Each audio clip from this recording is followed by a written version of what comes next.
Brahmapur IT सभा मंडप परिसर रे आयोजित जिला स्तरीय संस्कृत दिवस समारोह को प्राक्तन केंद्र मंत्री तथा वर्तमान बालेश्वर सांसद डॉक्टर प्रताप चंद्र षडंगी उद्घाटन करी संस्कृतर अवदान उपरे कहथिले। संस्कृत को मध्य जीविका निर्वाहर विभिन्न पंथा रहिछि बोली उल्लेख करथिले। एहार सुरक्षा रे ओडिया भाषार विकास होई परिबो। विशिष्ट अतिथि रूपे मंत्री श्री विभूति भूषण जेना संस्कृत भाषार सुरक्षा जरूरी केवल शिक्षक मानक गुरु दायित्व निर्वाह करने को परामर्श देते। सम्मानित अतिथि रूपे दिगपहंटी विधायक डॉक्टर सिद्धांत कुमार महापात्र जोगदे मानव समाज आदर्श चरित्र निर्माण करिवार संस्कृतर नीति शिक्षा उपरे आधारित। मुख्य वक्ता दिल्ली श्री लाल बहादुर शास्त्री संस्कृत विश्वविद्यालय प्रो श्री भागीरथी नंद छात्र छात्री को सरल संस्कृत भाषा रे बुझाइथिले। तो इटा संस्कृत दिवस पई से भाषा हम जोटा आदि भाषा एवं मूल भाषा एवं तार जीवित रहिबा निश्चित भाव में दरकार। जदि आमे ओडिया भाषा बोली कहूचे ओडिया भाषार उत्पत्ति जो जगह से मूल भाषा को जदि आमे न रखि परिबा ताले से तो कोठी ना कोठी एटा भूल एवं हमर भारतीय संस्कृति रे संस्कृत ही होची सर्वपुरातन एवं मूल भाषा बा आदि भाषा एवं विगत 2016 मसीह जो भाई भाव विगत सरकार जो भाई भाव संस्कृत शिक्षा को जमी पाठ्यक्रम धीरे धीरे बाद देकी धीरे धीरे स्कूल गुड़िक बंद करदे एवं जो संस्कृत शिक्षक मान को जो नियुक्ति नुआ नियुक्ति दबा जो मैंने रिटायरमेंट हो अवसर पर छाड़ दिगला पुनः नियुक्ति नुआ जो दबा कथा से जगह उठला। तेणुक धीरे धीरे धीरे धीरे संस्कृत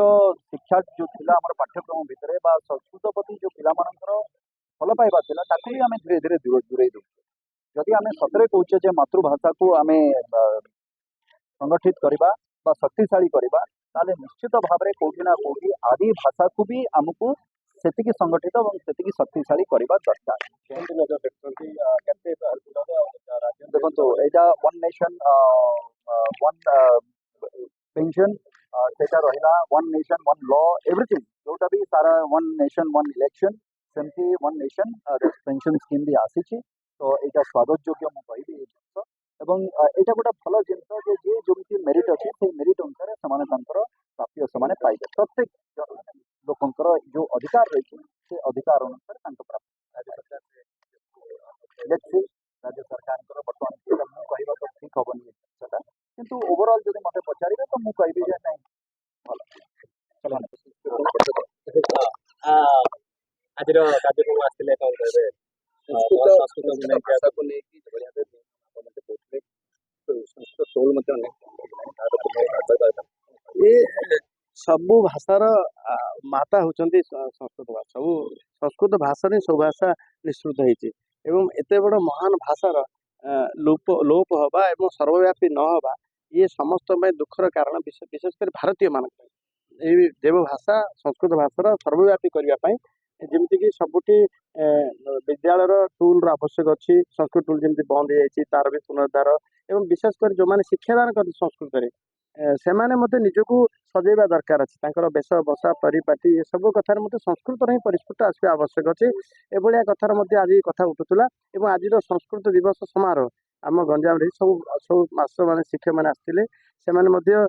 संस्कृत भाषा को व्यापक करने गोटे प्रकार संकल्पबद्ध भाई आज सभा लगिला एवं संस्कृत भाषा जो बढ़ ये देखो आप वैज्ञानिक मैंने कही सारे कंप्यूटर किसी निजस्व माने कंप्यूटर विवेका नहीं कंप्यूटर जो भाषा शुणे से भाषा कहे से भाषा लिखे से ताकू सी संस्कृत भाषार ध्वनि को आउ कंप्यूटर नहीं पारे ये भाया गोटे आप देखिए जर्मनी रे संस्कृत ये होती तेणु संस्कृत भाषा निश्चित भाव समस्त आवश्यक प्रति मानव आवश्यक ये आज आप देखो शब्दकोश सबुठ अधिक संस्कृत भाषार 102.78 अरब शब्द जोटि कि नेक्स्ट अच्छे तमिल अच्छी 3.8 लक्ष शब्द एवं हिंदी देखिले 1.7 लक्ष शब्द ये शब्दकोशर एत बड़ शब्दकोश अच्छी संस्कृत भाषा पाखे संस्कृत आप भावी नि संस्कृत भाषा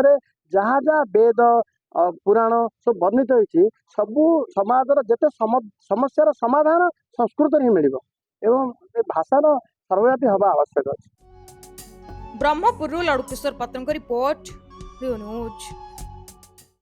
जदि आपंको आम भिडियोटी भल लगिला तेबे आम चैनल को लाइक शेयर और सब्सक्राइब करने को जमा भी भूलंतु नहीं।